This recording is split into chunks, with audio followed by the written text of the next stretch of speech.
মৃত্যুর 40 দিন আগে একটা মানুষকে স্বপ্নে তাকে কিছু দৃশ্য দেখানো হয়, অথবা সে মারা যাবে এমন কিছু সিগন্যাল সে পেয়ে যায়। এটা এমন আমরা অনেকে ধারণা করি, বা এটা নিয়ে অনেকেই আলোচনা আছে যে 40 দিন আগে মানুষ জানতে পারে, 40 দিন আগে সে কিছুটা বুঝতে পারে তার মৃত্যুর কথা। এটা ব্যাপক ইউটিউবে আলোচনা আছে, বা অনেকে মনে করে, আমাকে জিজ্ঞেস করছে একজন মানুষ এটা কিভাবে বিশ্বাস করতে পারে? এটা কখনো হতে পারে না। 40 দিন তো দূরের কথা, 40 সেকেন্ড আগে মানুষ জানতে পারে না। 40 দিন, আস্তাগফিরুল্লাহ, কিসের 40 দিন? আপনি 1 সেকেন্ড আগেও জানবেন না। রাস্তায় রোড অ্যাক্সিডেন্ট করে মারা যাচ্ছে না, উনি কি 1 সেকেন্ড আগে জানতো? কেউ জানে না, একমাত্র আল্লাহ তাআলা তিনি ভালো জানেন। কারণ মৃত্যুটা নির্ধারিত, 1 সেকেন্ড আগেও জানবে না, পরেও জানবে না, জাস্ট সেই জায়গায় সে চলে যাবে।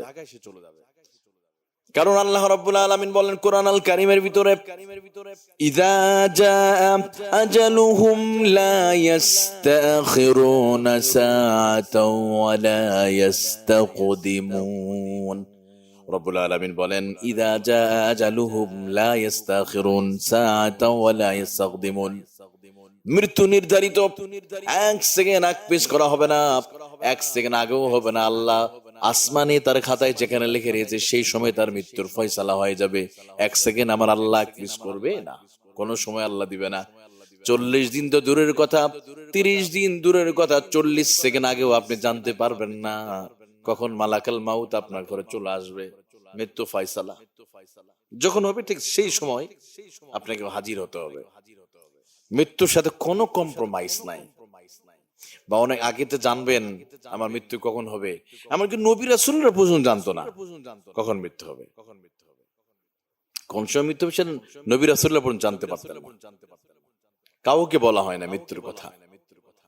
ঠিক যেই সময় ওই সময় ফেরেশতা সেখানে হাজির হয়ে যাবে আপনার। এটা চরম ভাবে একটা মিথ্যা কথা। 40 দিন আগে মানুষ জানতে পারে, 40 দিন আগে মানুষ বুঝতে পারে, তাকে ঘুমের মধ্যে স্বপ্নে দেখানো হয়, বা এইটা এগুলা মানে আজগুবি কথাবার্তা, এগুলো কোন ভিত্তিহীন। এমন কেউ যদি বিশ্বাস করে তার ঈমান নষ্ট হয়ে যাবে। 40 দিন না, আপনাকে অল টাইম মৃত্যুর জন্য প্রস্তুতি নিতে হবে। হাদিসে বলা হয়েছে কি, আপনি ডান দিকে তাকাবেন, বাম দিকে তাকানোর আগে আপনার মৃত্যু হয়ে যেতে পারে। এই জন্য নামাজের সময় বলা হয়েছে তোমার নামাজ আর জীবনের শেষ নামাজ হতে পারে। একদিকে সালাম ফিরেছেন, আর একদিকে সালাম ফিরানো আগে আপনার শেষ হয়ে যেতে পারে। ওই যে বাস্তব একটা ঘটনা আছে না, 1996 সালে একটা ঘটনা ছিল ঢাকা শহরের। একজন শিল্পী ছিল, নাম ফিরোজ সাহেব। উনি একটা গান করেছেন স্টেজে, 1 মিনিটের নাই রে ভরসা, দম ফুরালে সব শেষে গান করলেন। সেই সময়ের অন্যতম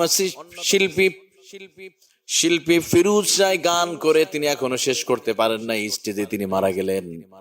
আর আল্লাহ প্রমাণ করলেন জা আজালুহুম লা ইস্তাখিরুনা সাআতাও ওয়া লা ইস্তাকদিমুন।